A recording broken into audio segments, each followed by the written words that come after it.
Here we are, day 3 of my Kickstarter campaign for my comic book Dragon Manx. I am actually in the airport in Orlando.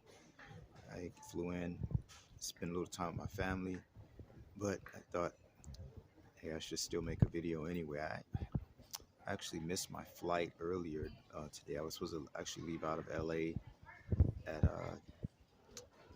what time was I supposed to leave at like 9:30, but man, I didn't leave my house until a little after 8 and we got stuck in traffic. And man, I was like, I caught an Uber.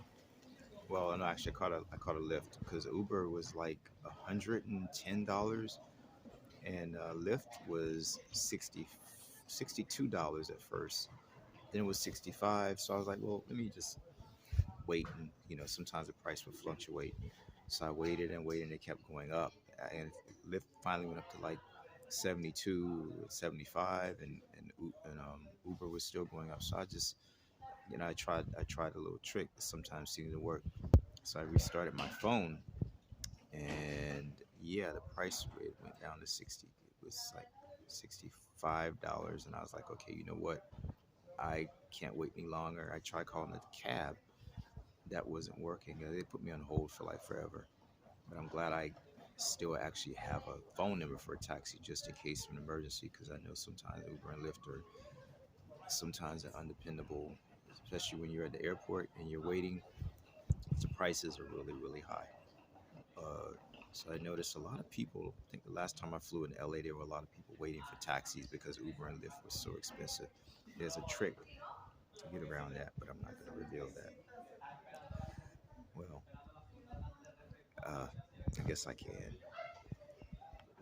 Uh, one of the Uber drivers told me walk over to a hotel nearby, and I did that, and my price went all the way down.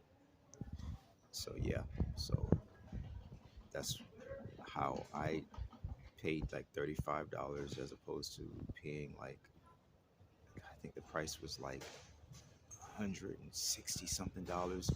So this was like 2:30 in the morning, and there was a lot of people waiting for Ubers and Lyfts because I guess they didn't know that they didn't know they could just walk over to a hotel, or maybe they just were too lazy. But anyway, enough of my little adventure.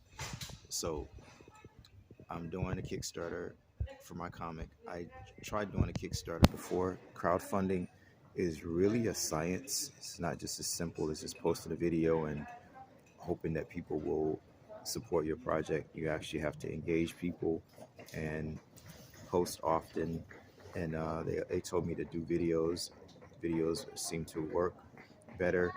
What I would like to do is really kind of work on a way to bring people along with me on the process. And I talked to my animator that's working with me on my cartoon about maybe doing some behind the scenes videos of him actually working on the project. So I just really want to kind of bring everyone into my world and just kind of see the whole creative process. Because like I said, I've got other projects that I'm working on besides the Dragon Manx comic book. But the Dragon Manx is just it's like another cog, I guess, in the system. I don't know how you say that. I'm just probably saying it wrong. I'm a little tired. I did sleep on the plane, which I usually don't do, but I might have a little bit of jet lag.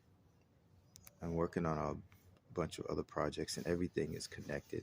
So I'm doing like my own, like basically like a MCU or DCU, one more MCU, because this DC is trying to get into the whole connected thing. They haven't really been doing that too well. So the animated project that I'm working on is called Satchwatch and the Mythology Sisterhood. And the whole thing revolves around a group of women, bounty hunters, that have powers that are led somewhat reluctantly, co-led by Bigfoot, Satchwatch, who is a warrior Native American guy who's sort of like Captain America, was in a state of suspended animation, but he's able to transform into the Sasquatch creature. but he was awakened from his suspended animation, and he has to get accustomed to this whole new world where there's automobiles and things. He didn't have that in his time. And Satchwatch plays a really big part in my connected universe, which involves Dragon Manx and a group of other characters that have to come together to stop a great threat. So, Dragon Manx's boss has this painting, and the painting is like it was a gift from Dorian Gray. I don't know if you know the story of Dorian Gray. It's a book about a guy who had a painting, and the painting that he had of himself, the painting looked like an old man because it was an old man. It was him. The painting would get old. So I guess when he first got the painting, he was the guy in the painting was young, but as time goes by, the guy in the painting gets older, but he never does. He doesn't age at all. He's immortal. So there's a really cool movie that I saw years ago. It's based on a comic book, which was called The League of Extraordinary Gentlemen. And there was a really cool scene where Dorian Gray, he's got this sword and he's just like ripping through these like Nazi soldiers, and they're just like shooting him with, and the bullets are like having no effect. And he's just like slashing them with his sword. It was really cool. I guess that's kind of like brought me back to Highlander, which is getting a reboot. I'm so glad Henry Cavill. I'm rambling, man. I guess kind of got off, but the whole concept of immortals fighting with swords is just such a cool concept. And so Satchwatch is, he's got this, he's this immortal warrior, and he's got this quest that he's on, and all the other characters are pulled into this quest. So like I said, Devin, who's the boss of Dragon Manx. There's always somebody around talking. I can't even. I hope you can hear me, but yeah, I was saying there's this painting that Devin has, and this painting is like alive, and it was a gift. It's like it's constantly changing. The painting is predicting something that's going to happen in the future.